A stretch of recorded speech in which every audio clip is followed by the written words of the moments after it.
Hey Judy, what's wrong? It was a cold day, with Christmas songs playing everywhere in the city. I stopped to admire a tree ornament that caught my eye. My husband, his breath visible in the chilly air, turned his head to look at me from a few steps ahead.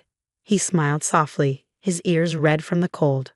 I adored the way he looked at me. Nothing. Let's go home and have dinner. I made hot stew for this especially cold day. Sounds great.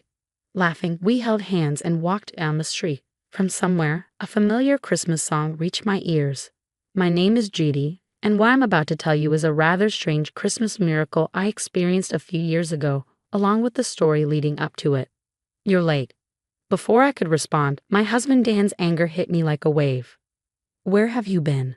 I just went to the closest deli, I replied. It was mid-December, and it felt like it was about to snow.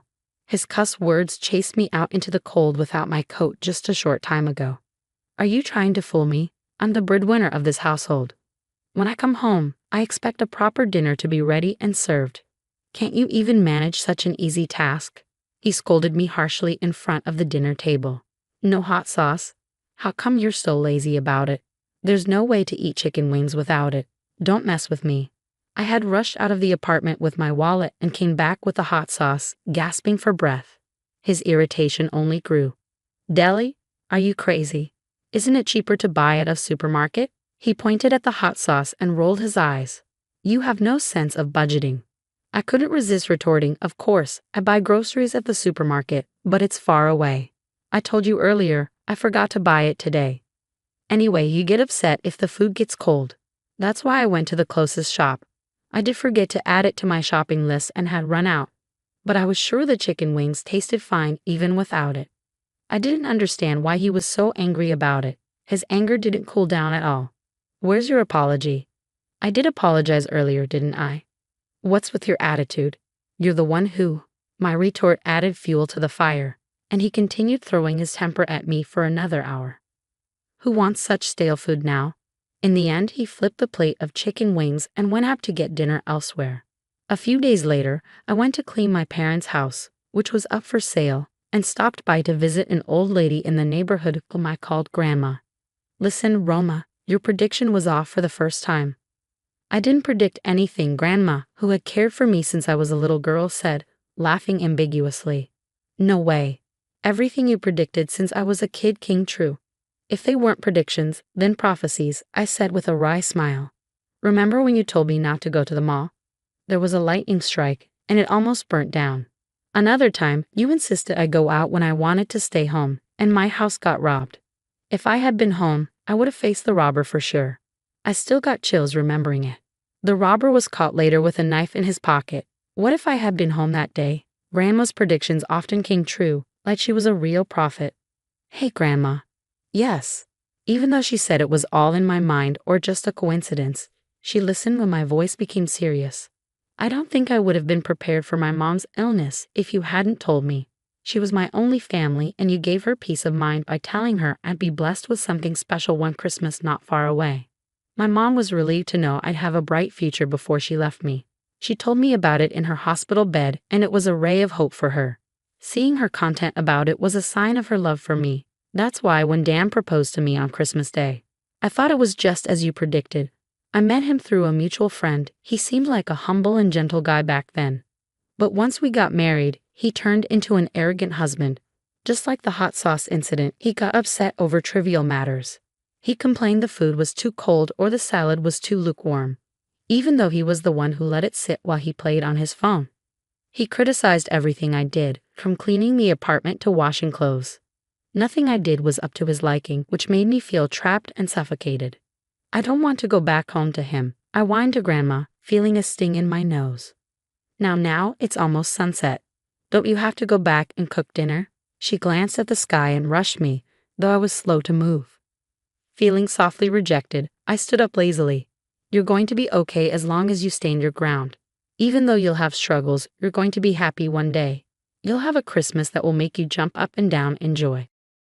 So just live straight and truthfully. God is watching. I quickly turned around at her words that softened my heavy heart. Is it a prophecy? Let's see. I'm just an old woman, she said with another ambiguous smile, baffling me. Let's see if I put more effort. Dan might change. I tried to shift my mood, thinking it might have been too early to judge her original prediction.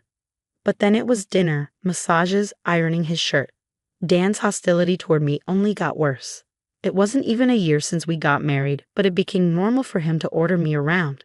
Instead of a single kind word, he was constantly grumpy and overbearing. "Who do you think you are?" he snapped at me one night. "What did I do? You don't have the decency to welcome me back home. Who do you think you were to hang around outside until now? I have to warm up my food in a microwave. God darn you." His menace made me sigh. "I told you, right? I had a co-op meeting tonight. I even left a note on the table for you." "Shut up. That's not an excuse for lazy cooking." "What do you mean? I didn't cut corners. I prepared the main dish and sides as usual. If it's not freshly cooked, it's called cutting corners." His logic was messed up. I should be prioritized before anyone and anything. I've been feeding you. You're my wife. You must obey me. "That's crazy," I said, stunned by his incomprehensible demand. "You have no family and relatives and can't live on your own. A scum like you should shut up and just worship me.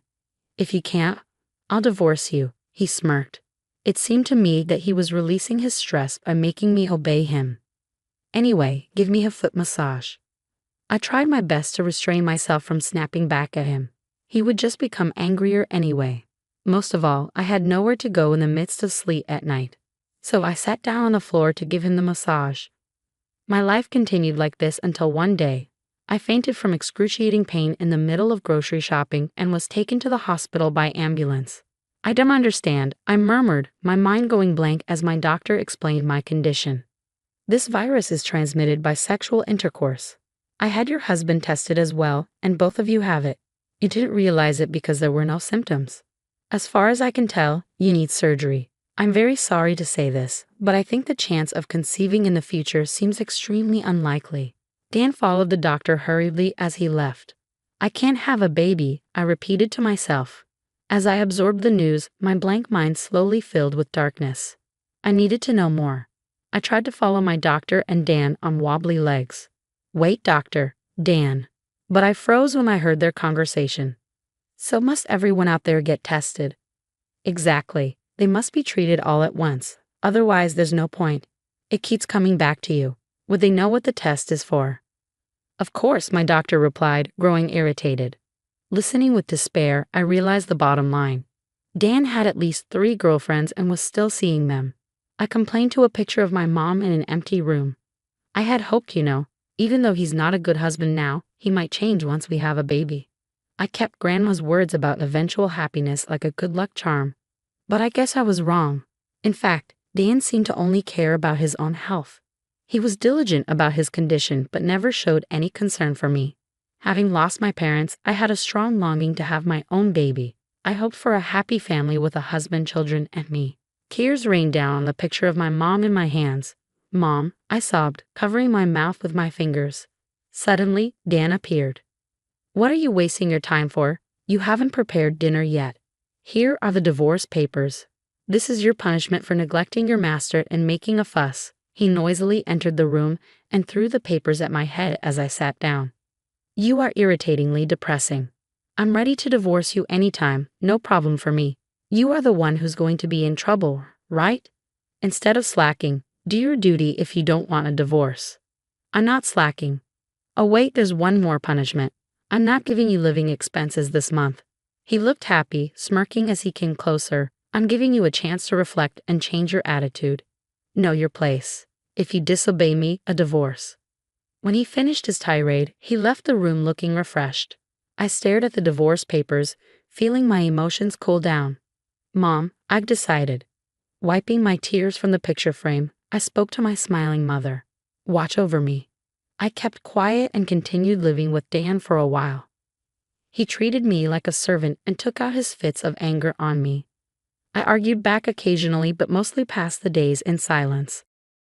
One day, during another tantrum over cold stew and lukewarm salad, I sighed internally and decided to act on my plan. "If I don't obey you, you're getting a divorce, right?" "Right. If you don't want me to leave you, reflect on your stupidity," he sneered, leaning back in his chair. "You're a bit weak upstairs, aren't you?" What the? He fluttered his eyes in surprise at my reply. What did you just say? You repeat the same thing every time. Do you know what vocabulary is? You only utter the word divorce over and over. Your lack of vocabulary is quite sad. What the heck? Let's get a divorce. It's totally fine with me. I'll be a stranger to you, just as you wish. What the? Are you serious? I smiled and said my farewell. His mouth hung open, and he even forgot to get angry as usual. I've already moved all my necessary things out of here. If there's anything you don't need, just throw it away. Goodbye. I shuffled off the apron I had bought and left. When I got married, I folded the apron lightly, placed it gently in front of Dan, and put the house keys on top of it. I looked at him one last time, then left the house with my pre-packed suitcase. What the heck is going on? He yelled, snapping out of his confusion. I could care less. Yay, I'm free, I thought, pretending not to hear anything. With a refreshed feeling, I made my way lightly to my parents' house where I decided to live again. A year later, the divorce was finalized, yet Dan continued contacting me. You were sorry, weren't you? I'll take you back if you apologize. A wife should. His texts were relentless. But I turned off notifications and ignored them, something I'd never done during our marriage. After much persistence from him, I decided to have a final face-to-face meeting at his parents' house.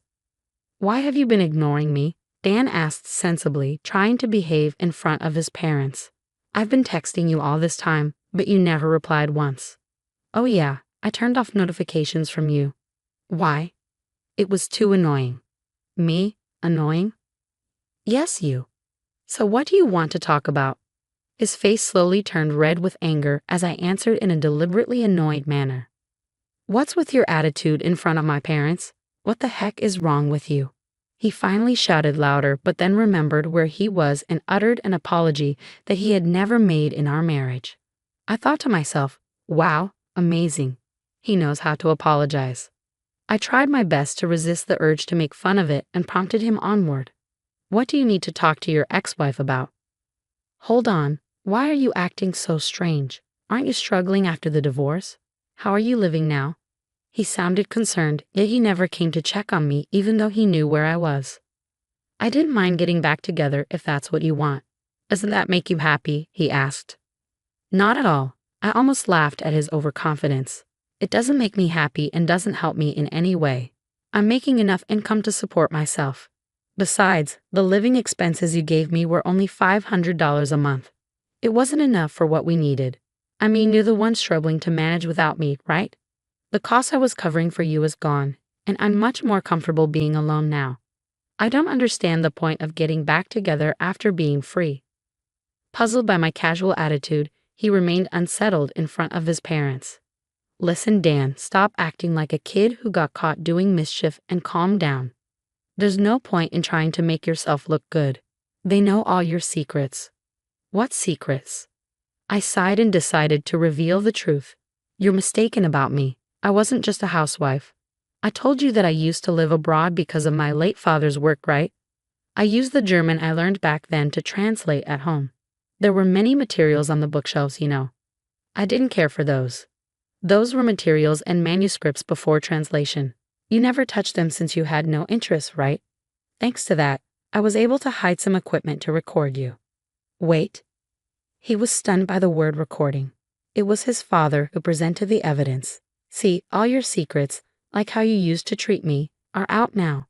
Your parents were in tears watching this and apologized to me. They are ashamed to have raised a son who treated me horribly. Well, being under the spotlight almost made him run for the hills, but his mother grabbed him and made him sit again. She signaled me with her eyes, and I pulled out the papers. These are copies of our divorce papers. There are parts marked with a red circle, which I pointed out to Dan. You know them, don't you? No way. It was understandable for him to be in shock. What I pointed to were the witness signatures, names of people he knew very well. Actually, there wasn't enough space. You had more than 2 girlfriends, right? Wait a sec. No more waiting. Before I could continue, a resentful voice echoed. You never told us about the STD. We only had a relationship with you. That means you brought it in from somewhere else, didn't you? What am I? A fling. Didn't you say we'd get married one day? That's a statement only a bachelor should say. Oh no. We watched the video too. You are a villain, not only to us but to all women. You are the number one public enemy. You are finished. Surrounded by his girlfriends, Dan crumbled to the floor. His parents sighed exaggeratedly. I had a private detective look into his girlfriends and secretly contacted them. Of course, I had told my ex-in-laws the whole story too. The result was this chaos. Your game is up now. There was a strong request from his parents that their son needed punishment. All his girlfriends and I demanded compensation from him. He worked for a company owned by a family member of his mother, so the payments were deducted from his payroll to prevent him from escaping. He was forcibly taken back to his parents' home and, under their strict supervision, faced a long period of compensation payments. 6 years have passed since then. Hey Judy, what's wrong? It's a cold day when Christmas songs play everywhere in the city. I stopped to look at a tree ornament that caught my eye. My husband, whose white breath clings in the air, turns his head to look at me from a few steps ahead. He's smiling softly, his ears red from the cold. The little girl in his arms also has rosy cheeks. I adore them so much. Grandma's prediction is actually amazing, I murmured. My current husband is surprisingly the brother of one of Dan's girlfriends. I hit it off with the girlfriends afterward and sometimes hang out with them. I met him by chance, and he gently soothed my depression. It's really a strange story. If it wasn't for what happened with Dan, I'm sure I wouldn't have met my current husband. So that's what Grandma meant when she said I'd struggle but be happy, I mused. Once again, I was amazed by Grandma's prediction. Moreover, after we got married, I got pregnant, which was said to be extremely unlikely. I remember getting sick on Christmas Day and being rushed to the emergency room, where the doctor indicated I was pregnant. I was literally jumping up and down with my husband, and the annoyed nurse scolded us to keep calm and rest. It was a true Christmas miracle. This time of year makes me reflect deeply. I've been hurt a lot by Dan, but now I'm so happy. Mommy, I came out of my thoughts when my daughter left my husband's arms and clung to me in her fuzzy coat. Nothing. Let's go home and have dinner. It's hot stew for an especially cold day. I've already prepared it. Sounds great, yay. Laughing, we held hands and walked down the street. From somewhere, a familiar Christmas song reached my ears.